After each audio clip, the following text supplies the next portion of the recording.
इसके बाद अपनी बहन सकीना ग्रुप को सारे जहां से अच्छा हिंदुस्तान हमारा एक्शन के लिए दावत सुखन देता हूँ, जो तालिबा है साबिरा ग्रुप कोची थी, साबिरा को, और उसी का एक्शन भी था। वाकई अल्लाह ताला की हम्द सताइश जितनी भी की जाए उतनी ही कम है, जितनी भी की जाए उतनी ही कम है, क्योंकि एक आँख और एक अंगूठे, एक बाल, आँख और अंगूठे के बाद लगे, एक बाल की कीमत, एक बाल का शुक्र अगर हम अदा करना चाहें तो नहीं अदा कर सकते। वो अल्लाह ऐसा ही रहीम है। इसीलिए अल्लाह ताला ने कुरान मुक़द्दस के अंदर जब हम पढ़ते हैं, सभी लोग जानते होंगे, अल्हम्दुलिल्लाहि रब्बिल आलमीन, सारी तारीफ़ें अल्लाह के लिए। यहाँ पे अल्लाह ने एक ये नहीं फरमाया कि वो तारीफ़ वो तारीफ़ वो तारीफ़, क्योंकि अल्लाह तो आलिमुल गैब है। अल्लाह जानता था कि मैंने इतनी रहमतें, इतनी नियामतें अपने बंदों को दी हैं कि ये शुक्र अदा कर ही नहीं सकते, ये शुक्र अदा कर ही नहीं सकते। अरे जब अल्लाह के रसूल का शुक्र नहीं अदा कर सकते तो अल्लाह का शुक्र कैसे हम अदा कर पाएंगे। बहरहाल अब इसके बाद मैं रेहाना एंड आफरीन को स्पीच के लिए दावत सुखन देता हूँ कि तशरीफ़ लाएं, जो तालिबा हैं साबिरा ग्रुप कोचिंग की। अंग्रेज़ों से हम लोगों ने लड़ के लड़ाई, अंग्रेज़ों से हम लोगों ने लड़ के लड़ाई, आज़ादी भारत के लिए जान गंवाई। ये जो छोटे हैं यही हरफ जली बनते हैं, इन मदरसों में ही पढ़ के वली बनते हैं। ये मदारिस इस्लामिया और ये होनहार तालिब इल्म, ये हमारे दीन का और देश का भविष्य है। इन्हीं के हाथ में जाना है देश और हमारा दीन, इसलिए आप इनका हौसला अफजाई फरमाएं और इनके लिए दुआ करें और पढ़ाने वाले के लिए दुआ करें कि अल्लाह दोनों को ज़्यादा से ज़्यादा मेहनत करने की तौफीक अता फरमाए। और अब इसके बाद मैं एक्शन के लिए दुआए मुस्तफ़ा के लिए दावत सुखन देता हूँ, जो तालिबा हैं साबिरा ग्रुप की, साबिरा ग्रुप कोचिंग की। मैं ज़हमत सुखन देता हूँ कि तशरीफ़ लाए। इरम ग्रुप किसी नबी होता और मुस्कुराते हुए फरमाया, ऐ नबी, ऐ उमर, जिस गली से तू निकल जाए शैतान उस गली में कदम रखने की हिम्मत नहीं करता। अल्लाह ताला ने वो जलाल और मर्तबा दिया था हज़रत उमर रज़ियल्लाहु तआला अन्हु को, और एक ऐसा शर्फ दिया था कि ऐ उमर, अगर मेरे बाद ला नबी बादहू, मेरे बाद कोई नबी नहीं है, लौ कान बादी नबियुन लकाना उमर, अगर मेरे बाद कोई नबी होता तो वो उमर होता।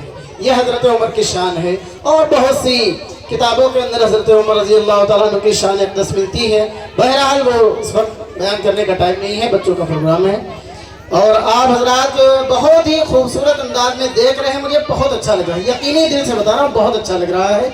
आपकी समातों को मैं सलाम करता हूँ और इसके बाद अब मैं ज़हमत सुखन देता हूँ अपनी प्यारी बहन को, सोनी एंड सकीना को, सवाल जवाब के लिए ज़हमत सुखन देता हूँ, जो तालिबा हैं साबिरा कोचिंग की। आए और अपना पेश और सिखाने वाले, समझाने वाले को तो मैं दिल से सलाम करता हूँ। जिसने भी सिखाया हो माशाअल्लाह, बहुत ही अच्छी तरबियत है, बहुत ही अच्छी तालीम है जो इन बच्चों को दी गई है। लेकिन एक बात हम यहाँ पे और कहेंगे, वक्त हो रहा है लेकिन थोड़ा कह लेंगे कि ये जो नॉलेज है इस्लाम की, दुनिया की, हमें दुनिया की नॉलेज भी रखनी है और इस्लाम दीन की भी नॉलेज रखनी है। ये सिर्फ बच्चों ही तक महदूद ना हो, ये सिर्फ बच्चों ही तक महदूद ना हो, ये हमारे और आपके सीनों के अंदर ये मालूमात होनी चाहिए। हमारी माँ बहनें, हमारे भाई सिर्फ नबी पाक सल्लल्लाहु अलैहि वसल्लम की एक बेटी का नाम जानते हैं, हज़रत फातिमा। नबी की 4 बेटियां हैं, नबी के 3 बेटे थे, नबी की माँ का नाम आमिना था, नबी के वालिद साहब का नाम अब्दुल्ला था। बहरहाल लंबी चौड़ी लिस्ट हो जाएगी, हमें जल्दी नाम ज़्यादा है। अब इसके बाद मैं अफसा को तकरीर के लिए दावत सुखन देता हूँ, जो तालिबा है साबिरा कोचिंग की। हकीकत सामने आकर कहानी छीन लेती है, खता इंसान के आंखों का पानी छीन लेती है। मैं ज़हमत सुखन देता हूँ कि तशरीफ लाएं और तकरीर पेश करें।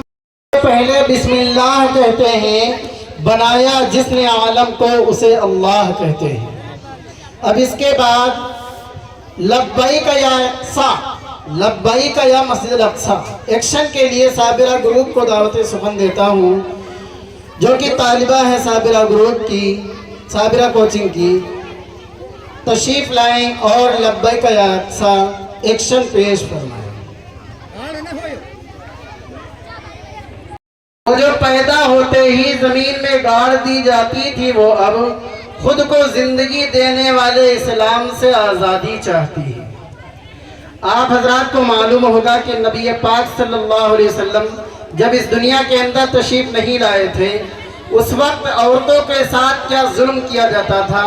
मैंने किताबों में पढ़ा और उलमा किराम से सुना कि जिस औरत के शौहर का इंतकाल हो जाता था मालूम, तो उसको इद्दत कैसे गुजरवाते थे? इद्दत नहीं गुजरवाते थे, उसको यहाँ तक कि इतना जुल्म करते थे कि ना उसे अपने साथ बिठाना पसंद करते थे, ना उसको खाना देना पसंद करते थे, उसको एक कोने में बिठा देते थे और एक गैर की तरह खाने में ले जाकर प्लेट में और उसको इस तरह खिसका दिया करते थे और ये कहते थे कि तू अभागन है, तू बदकिस्मत है, तूने अपने शौहर को मार डाला है, इसीलिए तुझे सजा दी जा रही है। उस औरत की क्या सजा थी? उस औरत की क्या गलती थी? उसके शौहर का इंतकाल हो गया तो उसके साथ ये सुलूक किया जाता था।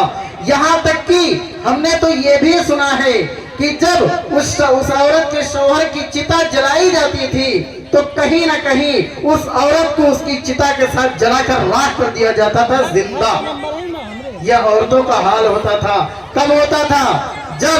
जब नबी पाक सल्लल्लाहु अलैहि वसल्लम इस दुनिया के अंदर तशरीफ नहीं लाए थे, उस वक्त का हाल था। लेकिन जब आका अलैहिस्सलातु वत्तस्लीम इस दुनिया के अंदर तशरीफ लाए, मबूस हुए, तो आपने फरमाया नहीं, हर बेवा को जीने का हक है, हर बेवा को जीने का हक है। लड़की तो वो है जो रहमत है आपके लिए, ज़हमत नहीं है आपके लिए। और लड़की की मोहब्बत, बेटी की मोहब्बत ऐसी होती है कि अगर बेटा लखनऊ मुंबई के अंदर है और खुदा न खास्ता बाप का इंतकाल हो गया या कुछ ऐसा अल्लाह न करे हो गया, तो बेटा तो एक बार कह सकता है कि पैसा ना मिल रहे बाद में पीवा, बहुत सही, पैसा ना मिल रहे बाद में पीवा। और आपके घर पे सबसे ज्यादा रोती हुई अगर दिल की तरफ के साथ अगर कोई आती है तो आपकी बेटी है। एक बार कर चुका है तू इम्तिहान हमारा। हाज़रीन किराम, अभी हमारे और आपके सामने बहुत ही खूबसूरत अंदाज में बच्चे एक्शन पेश कर रहे थे और मैं आप हजरात से कहूँगा कि बच्चों की हौसला अफजाई भी करते रहें। यहाँ पे आकर के बोलना, स्टेज के ऊपर खड़ा होना, फिर माइक के ऊपर बोलना, सच बताता हूँ आपको अच्छे अच्छों का पसीना निकल जाता है। सच कह रहा है, गलत कह रहा है? सही है। लेकिन ये बच्चे, होनहार बच्चे, छोटे छोटे बच्चे, आप इतने हजरात के सामने खड़े होकर के जो एक्शन प्रोग्राम तकारीर पेश कर रहे हैं, वाकई अल्लाह ने इनको को हिम्मत दी है। आज यहाँ कर रहे हैं आपके गांव में, अल्लाह ने अगर चाहा और आपने दुआएं की तो आज यहाँ हैं, कल इंशाअल्लाह ये बड़े पैमाने पर जाकर के आपके गांव का नाम को रोशन कर सकते हैं। इसके लिए आपकी हौसला अफजाई की ज़रूरत है। बहरहाल अब इसके बाद मैं अपनी प्यारी बहन सुमैया एंड मुस्कान को सवाल जवाब के लिए दावत सुखन देता हूँ, जो तालिबा हैं साबिरा कोचिंग की। तशरीफ लाएं और अपना सवाल जवाब का मुकाबला पेश करें। गुस्ल हम मिट्टी में सो जाएंगे, करके गुस्ल हम मिट्टी में सो जाएंगे, छोड़कर मुल्क अपना नहीं जाएंगे। सबसे बेखबर उसी इंसान घूम रहा है जो एक दुनिया व आखिरत की सबसे बड़ी सच्चाई है, जिसको सब लोग मानते हैं, चाहे गैर मुस्लिम भाई हो, चाहे मुसलमान हो, चाहे दीगर मज़ाहिब अदियाना मज़ाहिब से ताल्लुक़ रखते हो, सब लोग उस चीज़ को मानते हैं कि हाँ एक दिन ऐसा हम सबके ऊपर आना है। बहरहाल आजा बेटा।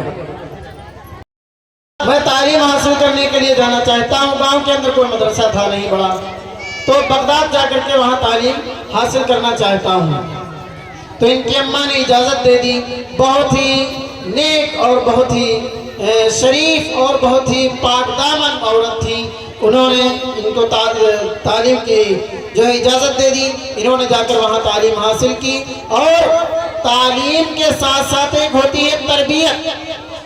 तरबियत का करना बहुत ही ज़रूरी होता है।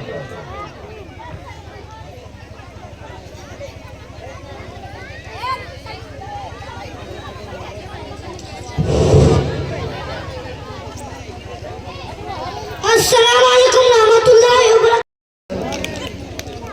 अब इसके बाद की अदालत ड्रामा के लिए सूफिया ग्रुप को दावत सुखन देता हूँ, जो तालिबा है साबिरा कोचिंग की, तशरीफ लाएं और बच्चों की अदालत ड्रामा पेश फरमाएं। कौन उनकी शान और अज़मत को बयान कर पाएगा कि जिनको तालीम हासिल करने का शौक हुआ तो इन्होंने अपनी डाली जाएगी, तुझे एक दिन खाक, तुझ पे एक दिन खाक डाली जाएगी। ये शेर है कि रूह रग रग से तेरी निकाली जाएगी, तुझ पे एक दिन खाक डाली जाएगी। ये दुनिया की सबसे सच्ची चीज़ है जिसे आज हम बहुत ही गफलत में गुजार रहे हैं। आ जाए।